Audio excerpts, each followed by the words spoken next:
All right, Alexander, we are here with the great Robert Barnes, and we are going to talk about the U.S. economy. So before we begin, Robert, where can people follow your work? Sure. So for all of the economic predictions and political predictions, along with some sports predictions, you can go to sportspicks.locals.com. That's where we put up all of that forecasting and other work. But made money on the U.S. GDP in last quarter. That was nice. Oil price, gas price. Of course, who knows where things are going. One thing I did not have on my bingo card is we might go to nuclear war because the president gets trolled into doing so. So we'll see how things progress. Yeah, I did not have on my bingo card the rise of Lindsey Graham. That's for sure. Anyway, we'll talk about the U.S. economy. Maybe we'll also talk about what's going on in the Trump White House and everything there. Really cool Duran cap, Robert, and definitely go to the Duran shop, everybody. There's a link in the description box down below and the Duran mug with the USA flag right there. So, Alexander, Robert, let's discuss the U.S. economy. Lots to get to. Let's indeed discuss the US economy because this is an absolutely key subject. It's still the most important economy in most respects. It's the place which decides the economic weather, not just for the United States, but for the world. And the economic weather ultimately decides everything else. So if we're in a global recession, that is going to have some effects. And if we're in a global boom, that will also have effects as well. Now, the US economy is, for someone outside it, one of the most difficult things to understand. We have altogether too many figures. I should say this. The US churns out statistics more so than any other economy I know. It's very, very difficult to work out what is going on in the US economy just by looking at the statistics, because the US pours out statistics and then revises them, and you never quite know what to make of the revisions either. And there's all kinds of people who speculate about the accuracy of those statistics, which adds another layer of complication. And the US economy is huge, and it is enormously complicated. And frankly, I'm going to say, I think if you want to understand what's going on, don't go to an academic economist. Go to someone with a granular understanding of American society and American life and American politics, because everything is connected to everything else. That's an important thing to say, especially about a topic like the economy. And I know of no one else who has that level of granular understanding of American society and American politics and American life better than Robert Barnes does. I've been listening to him very carefully. I've seen his predictions on politics, on elections come right time after time, on the internal political conflicts as well. And I find that a better track record, one that gives me more confidence to understand what is really happening in the economy than anything else. Because if I could just quickly say, if people, if somebody's able to predict elections, by definition, that person must have a good understanding of the economic and social pulse of a country. So that's my introduction, Robert. I'm going to go straight to the question. What is your overall assessment about the US economy now? I say that. I know you know Las Vegas very well. I've had a number of people who've had connections to Las Vegas who say that things there are very down, and they say that that proves that the economy is in bad shape. But Las Vegas is one city in the United States, a place you know extremely well. What is the truth? Yeah, so there are issues in Vegas that are distinct and unique to Vegas, and then some that are universal across the board. Vegas is dependent on international tourism. International tourism is down and is expected to stay down, due mostly to the Trump effect. That there's even people that are national tourists who fear they're going to get deported if they travel to Las Vegas. There's a lot of things you can get arrested for in Vegas. I don't think that will be one of them. But then there's issues. Also immigration, which has substantially declined. There's been no meaningful immigration since Trump has been elected. Net migration to the country. In fact, we're likely to have net out migration. Over 1 million people have left the country that were foreign-born workers, along with those that are being deported. And previously we were looking at almost several million a quarter under President Joe Biden. So, and immigration to a certain degree, a lot of people would go to Vegas. So that has had an adverse impact on Las Vegas as well, more so than they would go to, say, Orlando and Disney World, the other big tourist center in the United States, along with Universal Studios and everything else that's there in Orlando.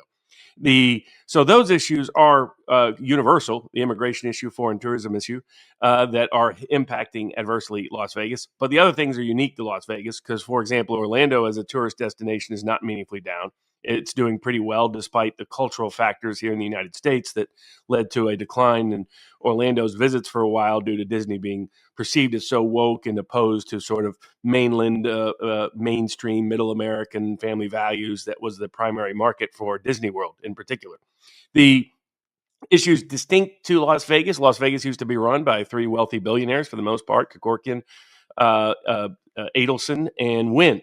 They're all dead, other than Wynn, who's practically dead because essentially he got kicked out of Las Vegas for a range of reasons in the Me Too era, where his ex-wife decided to pay him back for some old issues, and she's out on the board. That has led to Vegas becoming very corporatized. And so it's the complete transition. We went from mob Vegas to billionaire oligarch Vegas to now corporate Vegas. Corporate Vegas has no sense of touch for what drove people to Las Vegas. Every little thing, your water cost $8. You go get a cup of coffee and a croissant, and it's going to cost you $40. So they nitpick you. Every little resort fees are up. This kind of fee is there. Another fee is over here. It's just become a nightmare for your middle American visitor and tourist. And legalized gambling is taking place across the United States. Tribal casinos in many states, and now sports betting across the country in most states. So one of the key, unique, distinct attractions to Vegas is no longer present. But principally, they expected some decline from that latter factor, but the real one is the number of complaints about what is happening in Vegas has just escalated. You can follow people like Bill Krackomberger, one of the great all-time sports gamblers. He is constantly complaining about all the nitpicking in Vegas. So I think Vegas will start to see a continuing slight decline. Years ago, the big casinos had shifted to Macau anyway. Macau was a bigger cash cow outside of China than Vegas was anyway, particularly on a per visitor basis. Nobody likes to gamble more than the Chinese, but they're not allowed to do it outside of Macau, at least not legally. So I expect Vegas to continue to suffer slight declines, and they're trying to build sport, bring a baseball team, a football team, a hockey team, all those things there, but it's only marginally working. So Vegas will stay strong, but it will not be as strong as it once was unless it reverses its corporate course. Now, for the country as a whole, you had two different issues kind of facing the Trump administration. One was long term, one was short term. The long-term problem was the financialization of the U.S. economy, at least from the perspective of the Trump voter base, which was heavily working class in the industrial Midwest, which is now called the Rust Belt for a reason. That used to be the heartland of American industry, American manufacturing. Going all the way back to, as you mentioned, Alexander, the well-named Alexander Hamilton. Idea that the prosperity of manufacturers were critical and essential to the success of American industry in any great society. But that has been declining since the 1980s. We went from about 20 million manufacturing employees down to under 12 million. Now it's back up to a little under 13 million. But it's nowhere near what it once was as a industrial powerhouse. And as you see with Russia's ability to scale up its military production and give themselves an edge over all of NATO, you also need a strong industrial base to be able to do that, which right now the United States cannot do. So it's had wage impacts, hollowed out a lot of middle America, Appalachia. Also, there was a war on old energy, on coal, while China is, adding coal mines every day in one way or another and in creating a strong domestic energy base by doing so. The United States has hollowed out its coal mining industry. So all of coal country, which was the ancestral home of Democratic Party politics since Andrew Jackson, has now shifted massively towards the Trump equation because they're unhappy with the economic transition. Learning to code was not a solution for a 45-year-old miner. So he faced those broad long-term problems. The short-term ones were Biden. Biden's solution to dealing with all this was massive government spending, creating all kinds of government jobs directly and indirectly, a lot of contractors and things like that.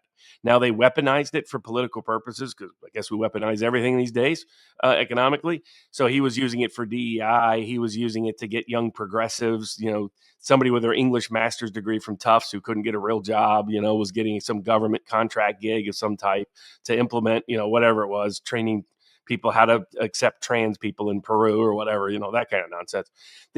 But it was a lot of that kind of government spending and was very heavily dependent on that and mass immigration. Estimates are anywhere from 10 to 20 million immigrants came in, mostly illegal during the Biden administration. Now, what that can do is that can boost the overall top number, right? The GDP can look good, the national income can look good, but it wasn't translating to ordinary workers, particularly the working class in the industrial Midwest and the new working class in predominantly the Southwest in terms of what was politically impactful. Young Hispanics, young African American men in particular, were finding fewer and fewer economic opportunities. Indeed, under Biden, there was no growth in native-born American civilian job employment. In fact, it declined. Also, wages declined compared to inflation. One part of the problem of being so government dependent, aside from the debt issues that it creates, is the inflationary cycle that it can cause and trigger or make worse, which was a problem anyway because of the global lockdowns distorting the markets in such a way you had wacky supply and demand at different times. Either too much demand, not enough supply, then not enough demand and too much supply, and so forth. So Trump's attempts to balance that was his new trade policy, instituting some tax policies to try to recreate an industrial policy, incentivize manufacturing here in the United States by if you build a factory, you get full depreciation, things like that, reducing taxes on tips and overtime, locking in his prior tax cuts for economic certainty purposes, though the way he's done his tariffs has created massive uncertainty, which has had a range of other impacts. So if you watch the GDP numbers, they look absolutely wacky. Now, as your point about our unreliability of our statistics, our Department of Labor statistics person just got canned because of the constant revisions and revisions and revisions. He should have known to do those a little bit later. Under Biden, they were much better at waiting at least 3 months, 6 months before they said, "Oh yeah, that job number we put out 6 months ago was fake." She couldn't hold back and did it anyway early, and so Trump canned her. It's because the way we gather labor statistics principally. There's some data that's reliable. Unemployment claims. That's just how many unemployment claims came in. Things like that. But the way they do the jobs study is purely a poll, and polling is in a disgraceful state around the world. But no better in the United States, and definitely no better with government workers. So they just do polls. They do bad polls, and that's why they keep revising and revising and revising upwards, downwards, upwards, downwards. You have no idea what it's going to mean at any given moment. But you look under the hood at what numbers we can trust and rely, and then you look, Richard Barris, People's Pundit Daily, does these detailed economic polling. He looks at that's really even as good, or I would say better, than Gallup or the University of Michigan's consumer sentiment survey and things like that. There's other metrics to measure. You look at the cost of living index. You look at what's under the hood there. And the core of what's happened in the first half of this year is that we had a recession in the first quarter that wasn't a recession because they front-loaded imports. Basically, countries saw, okay, the tariffs are coming in April. Let's flood the U.S. market with imports now. Then, under the first wave of Trump tariffs, you had a huge drop-off in imports. And so it looks like we had bad growth in the first, or negative growth in the first quarter and 3% growth in the second quarter. I had placed a bet on the 2.5% being that or higher because I knew the import number was going to come back the other way. Under the hood, we're growing at about 1.5%, give or take. Estimates are going forward for the rest of this year, somewhere between 1.5 and 2.5, depending on where you are. You can look at Kiplinger and other people. They see, hey, the real number is closer to 1 than it is 2. Others say, well, we think there's some growth potential from the tax certainty, maybe better growth potential as the tariff uncertainty diminishes. Of course, Trump's doing good at not helping on that side of the aisle, as he's now deciding to weaponize tariffs for non-industrial economic policy purposes, but for political partisan purposes as to Russia and elsewhere. Where he had big success with the economy so far, where the economy's been good, is native-born American workers and civilian employment has grown dramatically for the first time in 5 years, and wages have grown at hourly wages, which is the principal mechanism by which working class people are paid here in America, more so than salaried employment, that has had real growth above the cost of living for the first time in 5 years. So the key metric that a lot of, like, say, Trump's working class base relies upon is working. Well, how has that come about when you're getting 1 to 2% growth, real growth? It's entirely because of immigration and energy cost. So on the immigration front, there's been mostly it's been self deportations, foreign born workers just leaving the workforce, presumably just leaving the country because not wanting to get caught up in one of Trump's immigration raids. And it's the psychological psychic effect of the dramatic nature of Trump's raids. Like, there was a lot of political blowback about, grabbing people off the street with an ICE raid at a Home Depot, and seemed kind of dramatic and scary and led some political blowback. But it worked in terms of everybody was like, I don't want to come now to the United States. So all of a sudden, the border crossings disappeared. There was no the mass. We would have added under Biden another 2-3 million immigrants into the country by now that are not here, and then another million left.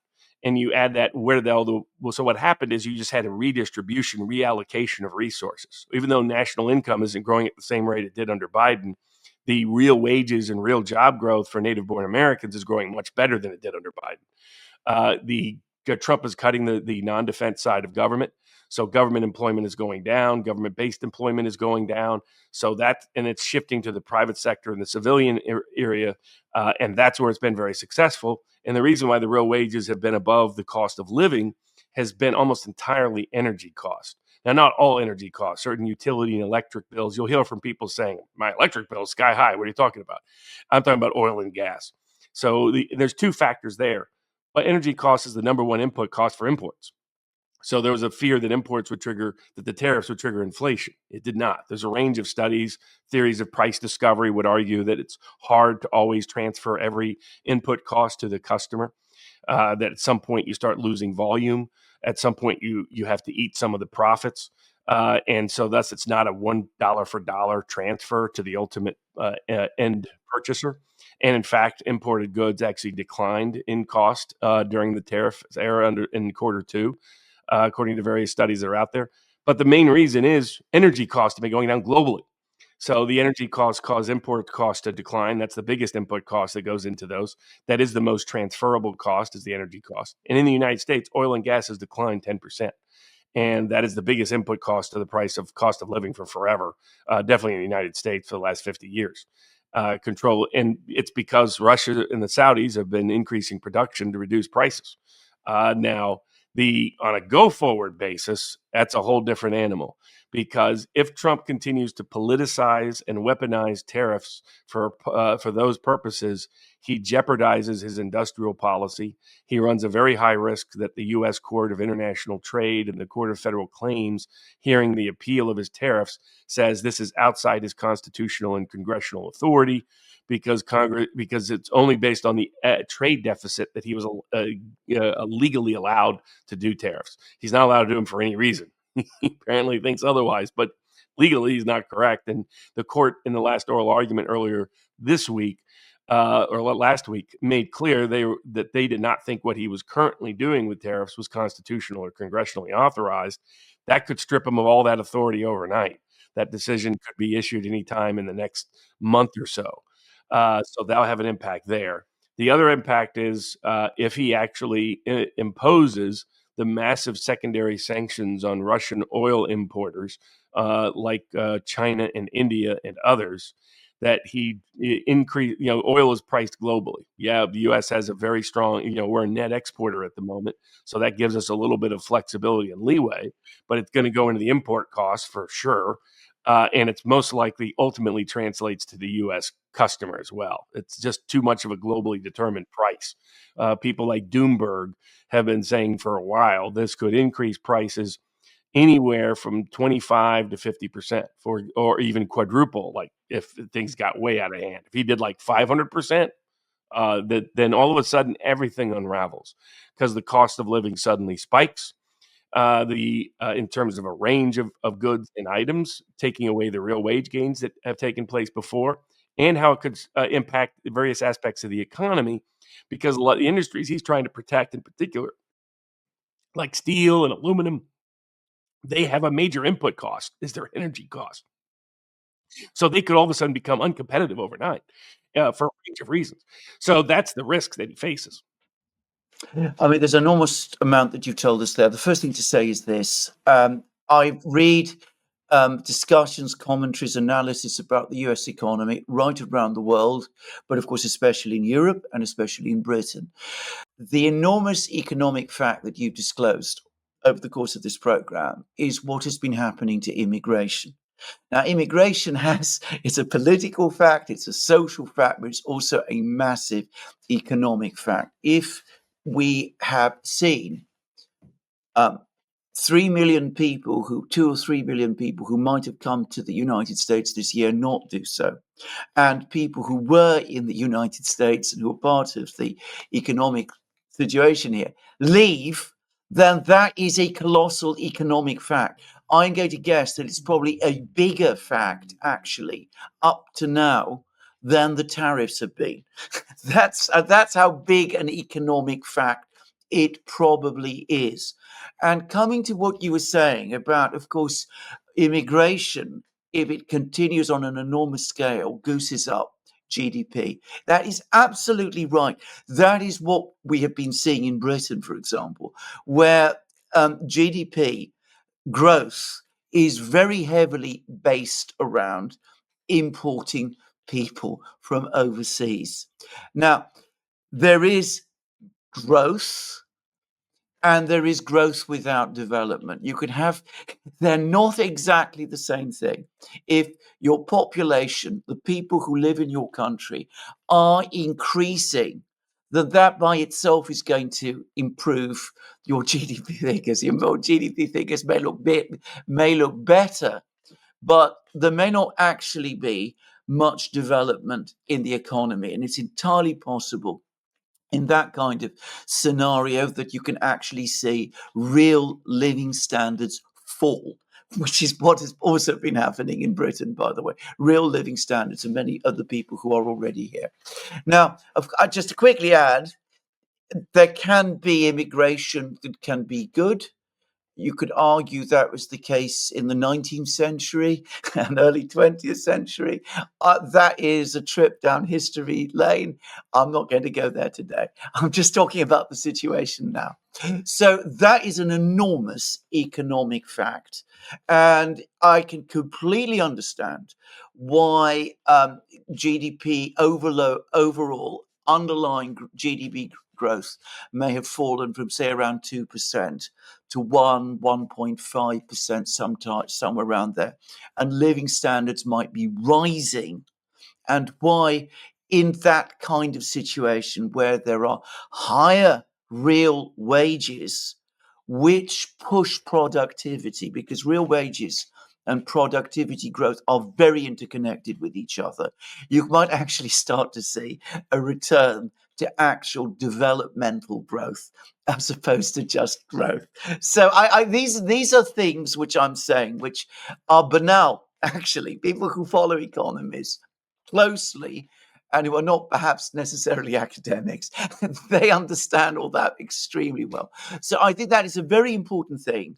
And it's extraordinary and very revealing in some ways that in Europe, we never talk about it. We only talk about tariffs. We never talk about this other side of the equation, which is, as I said, what's happening to the immigration and perhaps outflow figures. Because to repeat again, I suspect that is even more important in explaining where the economy is at the moment.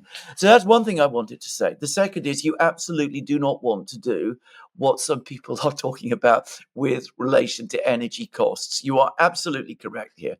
In Britain, energy costs are, I believe, 4 times higher than they are in the United States. I mean, we have terribly high energy costs here. And the result is accelerating deindustrialization. We are not perhaps an especially strong industrial country anyway, for reasons which are again historic. We've seen our industrial base erode rapidly over the last 50, 60 years.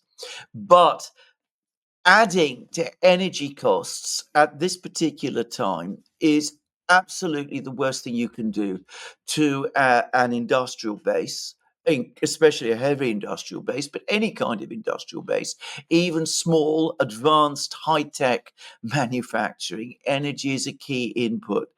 And in the United States, given that the United States is currently locked into a geopolitical rivalry with China, which is an enormous manufacturing and high tech power, and which has been taking careful steps to secure its energy costs by cutting deals with the Russians, basically, but with others too.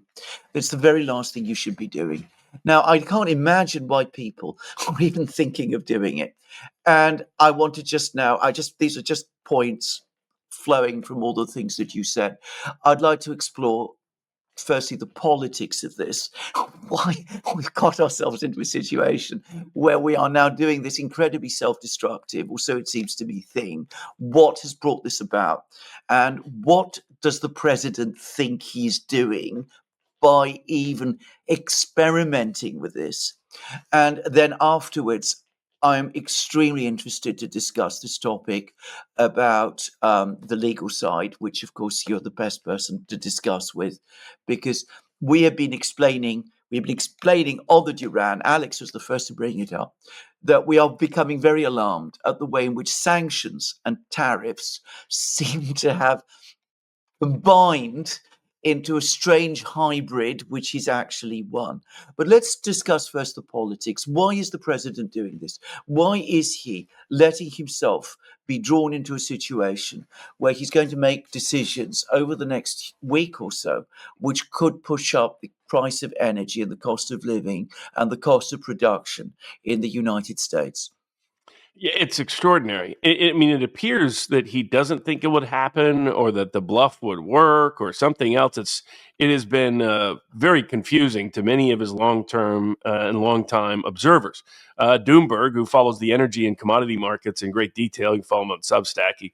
When he does a podcast, he shows up as like a green chicken or something, which is funny. But very good follower. He has a libertarian leaning in foreign policy and whatnot, but that's mostly rooted in just good economic analysis of global economics. And he's been saying forever that we do not have escalatory domination vis-a-vis Russia as to Ukraine, or vis-a-vis China economically. And the principal problem, like let's take China for example. China refines almost 20% of the refining power of oil and gas.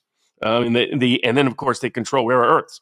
They have a 90 to 95% monopoly on the refinement and production of rare earths. Now, you can get rare earths from other places, but they're environmentally costly mechanisms of actually trying to refine it and produce it, and it's time consuming to be able to do so.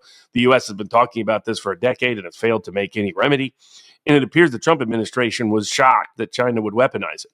I don't know why. I mean, it's why China was doing it. China was trying to control this part to give themselves an asset, so that if you just had a trade war between U.S. customer demand for Chinese products and Chinese need for U.S. customer access, U.S. might have escalatory domination.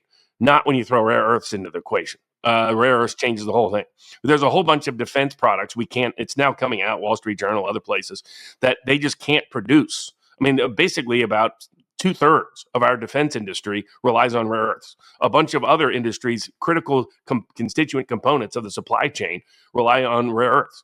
So maybe that's why he shifted to talk about India. Maybe he doesn't plan on doing this with China. And it would also be the problem if we just announced a 90-day pause, and now we're going to reverse the 90-day pause by doing these sudden sanctions. Don't be surprised if even in Brazil, they carve out coffee. Things like Trump has a history of doing these big tariffs, big sanctions, and then there's like 3,000 exemptions, written in. So, big sanctions on Iran, but you can actually keep trading, giving your oil to Russia, China, no problem. With Brazil, will probably he's carved out most commodities from most tariffs. Like a lot of people worried about, banana prices and a whole bunch of things. He carves all that stuff out. His focus is on finished goods anyway. But from an economic perspective. But now this is political, purely political. We're antagonizing the heck out of the Indians. India was an ally. Modi really liked Trump. I mean, he got along in their first term. He had a huge rally when he went to India. But India supports its small farmer agriculture-driven economy. It is not going to allow big agriculture to dump all of its products and crush its small farmer base that is its political base in India. So it's not going to happen.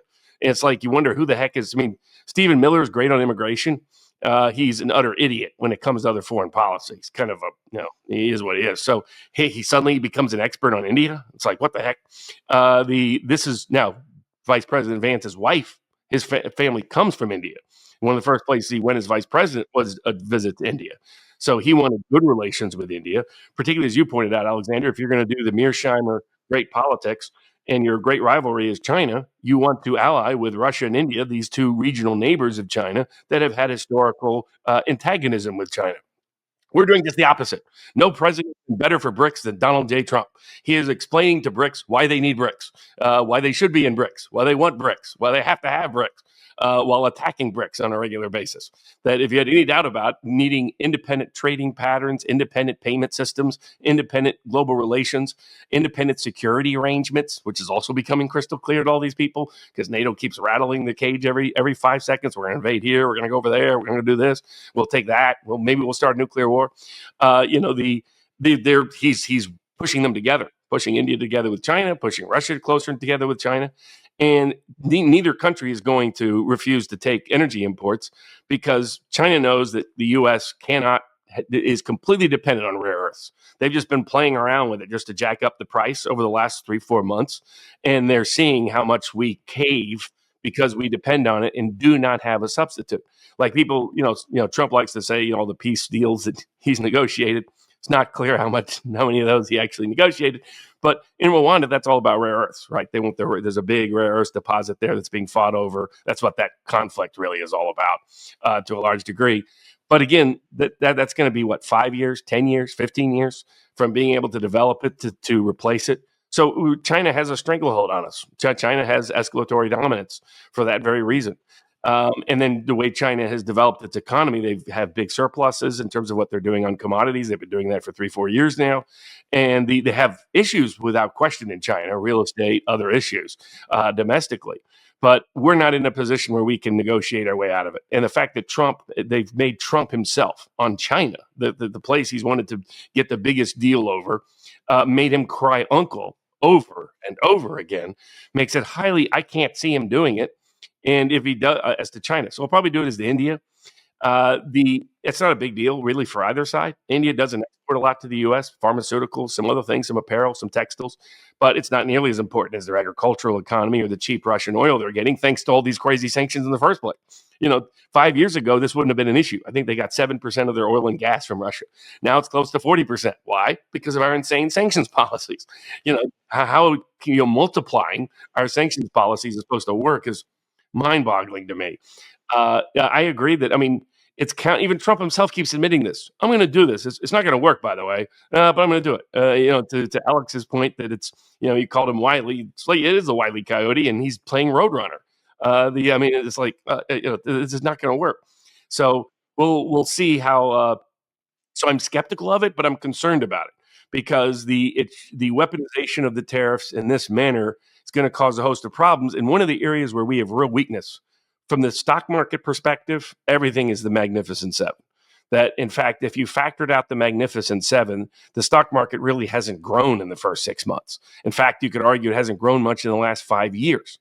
And that's all AI driven. Everybody thinks that's not going to be another .com because, look, the revenue growth is real, the sustainability, the profitability is already there in ways it wasn't during the .com boom. And that may be true.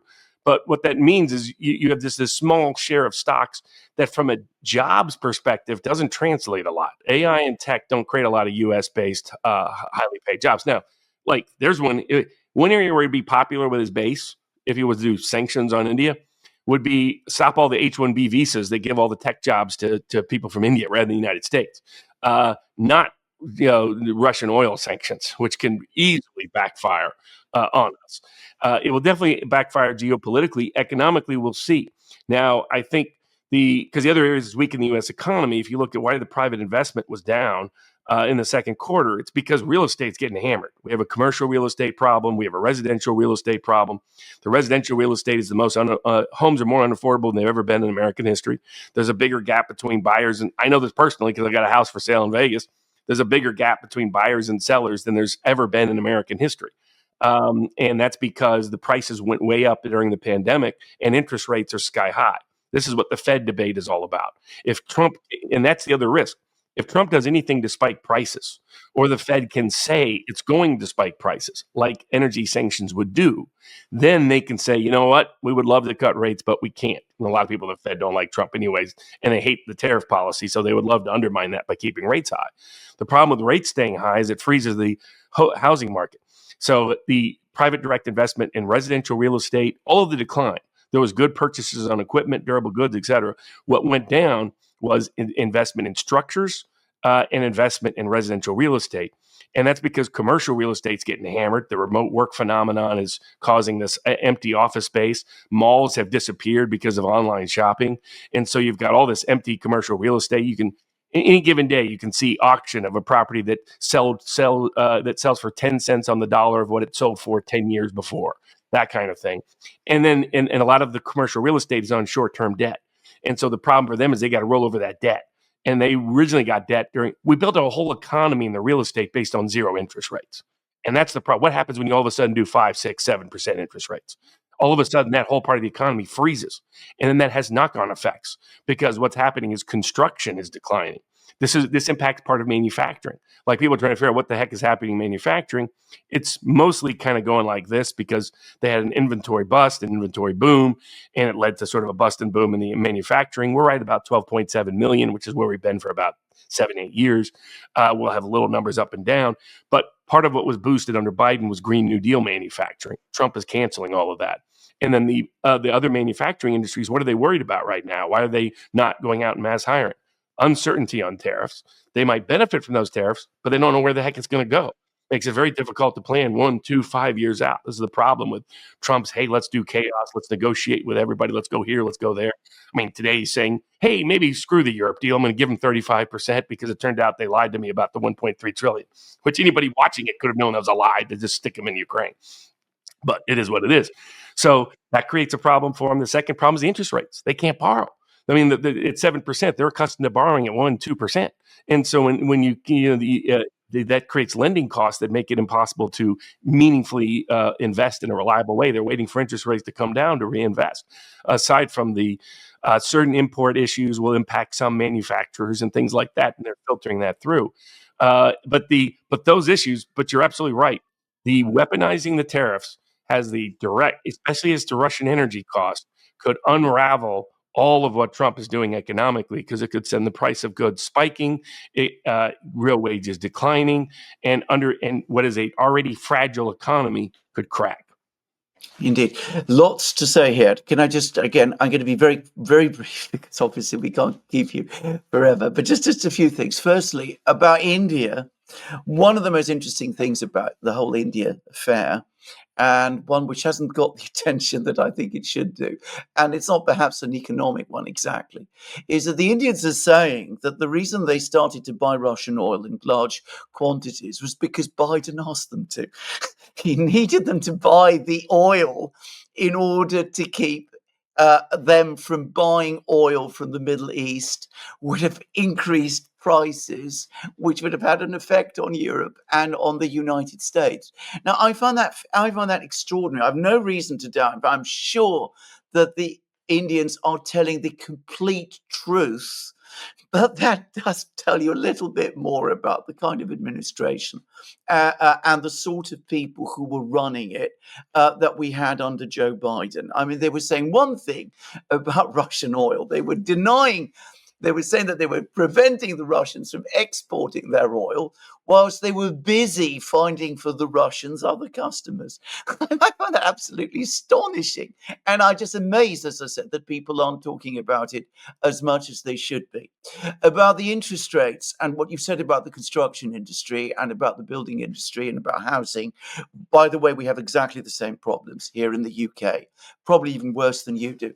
But that, of course, no doubt, goes far to explain why Trump is so keen to get interest rates come down, and why he's got into this battle with Jerome Powell, and why it's such a sensitive and important issue in the United States. Of course, in Britain, we have the extra twist that because the interest rates, it means that government debt, the cost of government debt, is growing, and the British government, is having trouble keeping up paying the interest on the debt, let alone the capital. In the United States, you are still a long way from that point. Just to quickly say. Now, I do want to come back to the question of tariffs, and this is my last question because, as I said, we've covered a huge amount of ground. Now, to repeat again, and I think we're all three of us in agreement here, tariffs, protection is an entirely legitimate economic policy. It's something that has been done in the past in the United States extremely successfully. There are many people, I am one of them, who say it was the foundation of America's economic success, its triumphant success in the late 19th and early 20th century. So I have absolutely no fundamental principle opposition to tariffs at all. But having tariffs that are completely different from one country after another country is going to create an enormous amount of administrative confusion and chaos. It's going to mean that all sorts of complications in trade are going to happen. So you're going to have all kinds of countries, not just China, but all kinds of countries, Indonesia selling goods to Vietnam so that they can be re-exported to the United States at lower. Well, I'm just plucking countries out of the air, but we can all see what's going to happen. It's going to create administrative chaos. It is unnecessary, and to the extent that it is being done for non-economic and taxation purposes, it goes completely contrary to the principle of what tariffs are supposed to be. And the whole economic argument about protection, which was developed in the United States in the 19th and early 20th century to a level of sophistication which is unsurpassed in the world, and which American advocates of protectionism today really should go back and inform themselves about. Americans knew, no one better, how to do protection then, and it's all there. It's written in English, beautiful English, by the way, very simple English, and it can be explained and followed very clearly. But I'd like to discuss now the legal points because I think these are extremely interesting. And perhaps you can explain, firstly, who has the power under the Constitution to raise revenue, and what the role of Congress is, what the role of the president is, and the basis upon which Trump has been levying tariffs, and why these courts that you mentioned, why they seem to be talking in the way that they are. It's my very last question to you, Robert, but I can't think of anybody better to answer it than you. So the Constitution gives Congress the authority to issue tariffs and the control over tariffs, though it gives the president sort of broad foreign policy authority in terms of commander in chief and so on and so forth. However, Congress has delegated certain tariff authority to the president, and the Supreme Court has repeatedly upheld that as long as there's sort of clear direction and standards from Congress that the rate of tariffs and what is tariffed is given to the president, but within the confines of what Congress authorized. And in particular here, the president relied heavily. There are certain sections of other laws that he's used for steel and aluminum and other industries, so it wouldn't apply to those tariffs. This is the broad-scale tariffs he's currently doing, which he's doing under the emergency laws, international emergency laws passed in the 1970s to give President Carter the authority to seize Iranian assets, for example, during the Iranian hostage crisis and other things like that. In fact, that statute has never been used to impose tariffs before. So Trump came out and said there's an emergency. He said the emergency is our trade deficit. And he has good grounds to say the trade deficit was an emergency. It was at a record rate, 1.2, 1.3 trillion in 2024. He's already cut it in half, or is on pace to cut it in half. So he could show success from the tariffs already to date in trade negotiations in that regard. The And so as long as there was that relationship, that worked. That was part of the reason they did individualized countries with reciprocal rates, was to say that this particular country, I had problems with that because as a practical and pragmatic matter, as you point out, because of transshipment in a global economy. That's why we, tariff Penguin Island.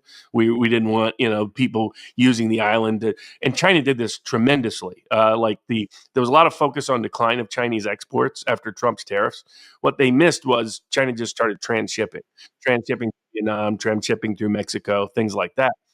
And so the transshipment problem, the only way you really solve that and provide certainty to people and get away from administrative quagmires and bureaucratic nightmares in enforcing and implementing it is, as you point out, one universal tariff. And just do product by product tariff. You might do it that way if you were worried about this industry more than that industry, and so on and so forth. And that would be like a 15% tariff globally, which is loosely what Trump was talking about during the campaign. He was talking about 10% on everybody and 60% on China. You filter that out, 15% globally, because China has such a large share of imports into the United States for finished goods in particular. So that's what is. So legally, his authority, and originally when it went before the Court of International Trade, which I pointed out on social media, and all these people were like, "Oh, Barnes, you don't got to worry about the international court." They don't understand it's a U.S. court. That's the U.S. Court of International Trade. So Congress, which also controls which courts operate. So the Supreme Court is created by the Constitution, but no other court is. It gives Congress the authority to create the jurisdiction of all other courts. They can take it away at any given moment. And in this case, they've created a specialized court for any tariff dispute. So originally we went to other federal courts, and ultimately the higher courts recognized, no, all of this is supposed to go to the Court of International Trade because they handle tariff disputes exclusively. Trump's confidence originally came from the U.S. Court on International Trade had rarely struck down any tariffs. Every president has done some form of them, but usually it's more limited to a particular industry, particular issue, particular country, and so forth. But those have gone through the U.S. Court of International Trade, and it's been affirmed. And the big tariffs all the way back 1920s went up to the U.S. Supreme Court, I think in 1925, and they said because they had challenged then was, could it be delegated in the first place? This was congressional authority to issue tariffs. Could they just delegate the rate of tariffs and who was tariffed and what is tariffed to the president? Supreme Court said, yes, they can. And then, so the question is, did they? And the issue in this statute is it was never quite in, tariffs are not in the statute. Tariffs have never been used relevant to the statute. I thought Trump had a strong argument as long as he limited it to the trade deficit. So if he had a trade deficit driven tariff policy, then I thought ultimately it would get upheld by the U.S. Court of International Trade, the Court of Federal Claims that handles appeals from that court, and the U.S. Supreme Court. If he started to go wayward, that it would endanger the legitimacy of that to a judicial system that's already hostile to Trump. They're just, the judicial branch is part of the professional managerial class in the United States. Trump represents sort of the business and working classes, and there's this historical sort of class antagonism at issue here.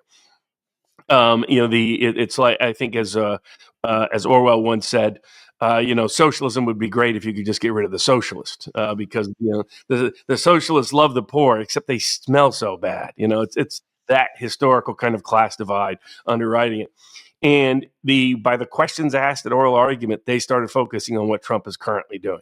They're like, how does this relate to tariff policy? How does this relate to a trade deficit? You're saying there's a trade deficit, but now he's talking about using it for military means. He's talking about a trade deficit, but now he's using it for political reasons. Now he's using it to sanction a government. Now he's using it to institute foreign policy on geopolitics. They're like, that isn't what's in this agreement. That isn't what's in the law. That isn't what Congress has authorized.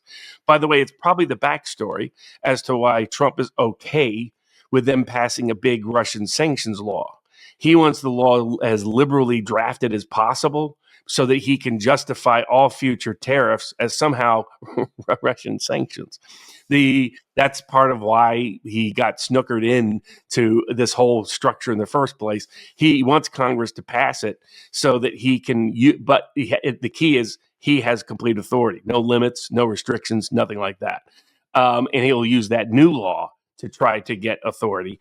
My guess is in the next month, the appeals court is likely to determine that Trump exceeded his congressional authorization and thus is acting unconstitutionally in instituting the tariffs. Even though they're looking at the old tariff package, they're going to be looking at it through the filter of what's happening currently based on their questions at the oral argument.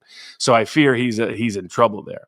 For those looking forward at how to predict what Trump's economic policies are going to be, other than continuing to watch the Duran and get all the geopolitical ramifications and impact, I recommend going back and looking, sadly, in my view, the America First Policy Institute. So for example, his Ukraine policy is right out of their America First Policy Institute. Kellogg drafted it. A lot of this nonsense we're seeing came from them. Because of Susie Wiles, Russia turned out right, by the way. She's really running the show tremendously at the White House and throughout the cabinet, even causing problems for Robert Kennedy. He had to can 2 of the people that she put in over there that were America First Policy Institute people because of policy deviations they did while he was on vacation. They were on vacation, like, let's sneak this through. In fact, they were so agitated after he fired them. Apparently, one of them tried to swipe his car on the way out. That's who these people are. But basically, America First Policy Institute is donor driven. So Trump will focus on the donors. So, for example, a good number of people are wondering, why on India are we focused on ag? It's the one area where India cannot sacrifice. They cannot give up their domestic agricultural economy to allow big corporate agriculture from the U.S. to just bombard them. It's because Big Ag is a big donor to the America First Policy Institute and is dominating agricultural policy for President Trump. So why continuing to defer to Lady Lindsey Graham? Because the military-industrial complex is one of the biggest donors to the America First Policy Institute, and it's a defense industry looking to fatten its pockets. So right now, why Israel? Because Miriam Adelson, the widow of Sheldon Adelson and others, gave him $100 million plus for his campaign. You can go back and find his statements about how he gives her whatever she wants, whenever she wants. He even criticized Marco Rubio in 2016, saying he's taking money from Miriam Adelson. You can't trust him anymore. I agreed with that, Trump. So on a predictability basis, the area that will be kind of unique or stand out will be AI and crypto. The whole Trump family is now financially tied to crypto. So Truth itself is becoming not a social media platform. You look at its economic projections, it's trying to become a crypto engine, trying to get deep into that. So you got a lot of money from crypto. His whole family's invested in crypto. So that's what, stable coins pass, crypto, that's where he's, took the SEC off of that industry, released the DOJ off that industry. Roger Ver somehow is still getting prosecuted, Bitcoin Jesus, which makes no sense if you care about crypto. However, Roger Ver is a dissident within the crypto space. Roger Ver is against central banks, central planners, central government, central intelligence agencies manipulating crypto to hurt your freedom. He wants to maximize your freedom. So that's why he's not getting politically protected by this administration, but everybody else is. So and that stable coins are all about, there'll be some confusion. Trump wants dollar dominance, but not dollar strength. So he wants the dollar to dominate global economic transactions, but he doesn't want the dollar to be strong in the DXY, because the stronger the dollar is, the more expensive our exports and the cheaper everybody else's imports. Same reason why Russia right now wants the ruble to come down. They think it's too hot. So people will get confused. They'll think Trump, doesn't even want it strong. He wants it weak. He's been saying this forever. He would like it to be back 2015, 2012, when it was in the 80s, low 90s. So expect Trump to try to push the dollar down. He has massive pressure to get interest rates down. They will continue to leverage that on the Fed because it's holding up manufacturing investment. It's holding up commercial real estate investment. It's holding up the residential real estate. He wants to unlock those. But you're right. If he does foolish neocon politics, then the risk that he blows up his entire economic plan is sky high. Mm-hmm. Robert Barnes, you've not just explained an awful lot about the US economy today, and I would say that's probably the best explanation of the state of the US economy that I've heard from anybody, just to say. But I think you've also explained an awful lot about what is driving policy in the United States and why we're seeing these policies as well. So I just want to say thank you, and let's do more programs like this. Great show. And Robert, where can people follow your work before we sign out? Yeah, if you want all of the predictions in terms of economics, politics, we're going to have a prediction up on the Bolivian elections. Might take a different turn than some people expect. Got all kinds of elections: Argentina parliamentary elections, Norwegian elections, other things coming up, as well as economics and sporting events around the world, including the world football sport that is starting back up in all the global leagues in Europe coming soon. That's at sportspicks.locals.com. I will have the links in the description box down below and as a pinned comment as well. Great show, gentlemen. Take care.